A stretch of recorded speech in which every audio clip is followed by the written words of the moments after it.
Well, hello and welcome to the studio. I am Dan Catt, and I haven't made one of these Tuesday videos for such a long time, but I promised myself that whenever I did a new project, I would definitely make a video about it.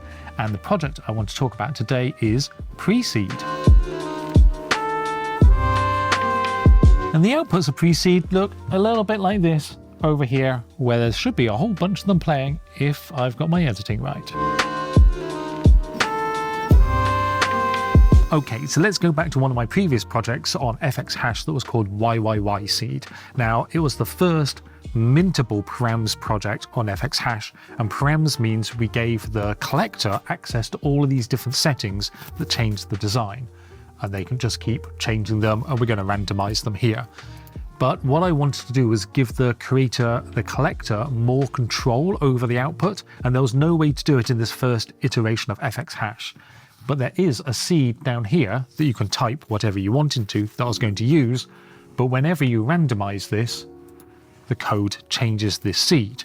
So I decided that to differentiate between the computer randomized code and one that the user's put in, if the user puts in the letters YYY at the beginning, it then uses that and whatever is afterwards as the seed, so it can tell the difference between just a random one and what people have put in. I don't know why I used the letter Y, it just seemed to make sense at the time, and because the seed is what you use to generate the final image, the name of the project became YYYseed. That's where it came from.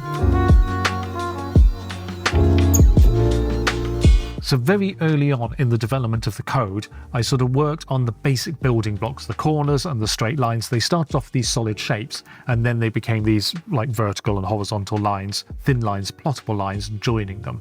And this is from my archives, which goes all the way back to 18th of March 2023, when I was first doing them. I really liked these shapes. You can see them here. This is very much like you'll see in a moment. And then the straight lines. And then I was working on making them more wobbly. And down here we have, dividing all the points up so you could actually distort it. This is very extreme. And this was the basic building blocks of YYYseed. It's very similar to 80s pop, where early in the development of that project there was a bug, but I kind of like the output of it, where it looked like this. It had this big thick lines with these nice curvy ends. So again, I took a snapshot. In the case of this, it turned into a print project with a nice output here, like this, and then also these Rizzo prints here. And I wanted to do a similar thing with YYYseed, where I go back to an earlier branch of the code, because I like the idea of revisiting projects and iterating over them rather than having to have every single one be different. It kind of shows the development in the artist and what they're doing. Because the main project was called YYYseed, and this is going back to an earlier version, it makes sense to call it Preseed, because it precedes it. It's a very clever, cunning play on words. And of course there will be a post-seed as well, where I'll be using the latest version of params and actually allowing the user to sort of draw shapes in the UI rather than all those horrible slides and things. There were 1,000 mints on that project, and I want Preseed and Postseed to be much smaller projects that kind of bookend that, completing the whole series. So I'm not sure the numbers yet. I was thinking 128, maybe 250, and they would be for holders of the original YYYseed project, and then after a week open it up if there's any still left available, which in this market I guarantee you there will be. Because I'm using my generative art template that I use on fxhash and Albert and art blocks, I can keep going through this, and then when you have your mint, or you see one that you like, I can then press S, that will download me a PNG, because it's all geared towards print, or I can press the numbers 1 to 6 along the top, that will then save the SVG file in A1, A2, A3, A4, A5, A6 size. So if I press 5, I then get 2 SVG files, which will give me, here's the PNG, and then I get the shapes, and then the curves that I can plot separately, which is great. As always, there's a lot going on under the hood for the rule system that generates the compositions, but that's probably best seen by hitting the variations button. The other thing I wanted to mention is I kind of liked going back to the simplicity of these very basic elements. I'd sort of been getting to a point in my work where I was making things more and more complex, so it was nice to go back to one of my original projects on fxhash, Concord, that looks like this, that was very much about Zen and simplicity. So I've taken some color schemes and the backgrounds from Concord and then added them to Preseed to sort of tie those two together as well, to bring everything into a lot more coherent collection.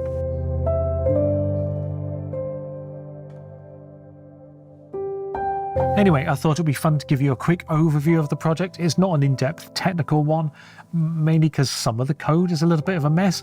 When I snapshotted it ages ago, it was geared towards generating PNG images.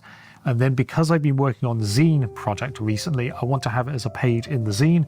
So I refactored the code to generate SVGs. And now I've had to put it back into my template that does PNGs and SVGs. So it's kind of flip-flopped back and forth a couple of times, which is fine. But I don't want to then have to, anyway, you get the idea. It's not the prettiest code, so this is just a general overview. And I think that's it. The project should be live now. There'll be a link down below, and judging by the NFT market at the moment, it's going to be alive for quite a while, but that's not why we do these things. Obviously, if I was aiming for just the NFT market, I wouldn't ever produce any artwork ever again. And this is all about the artwork and creating these series and then getting it out there, no matter what the NFT market is and things like that. The art does not stop. You know that by now. Anyway, thank you for watching. It's been fun to make another one of these Tuesday videos again. I've got all these pen plotting tutorials to do, so that's taking my time. But I've been letting that block me from doing these Tuesday videos, and I think I should just get back into the habit of making a video when I feel like it. Anyway, I hope you have a lovely time. I hope you enjoy the project.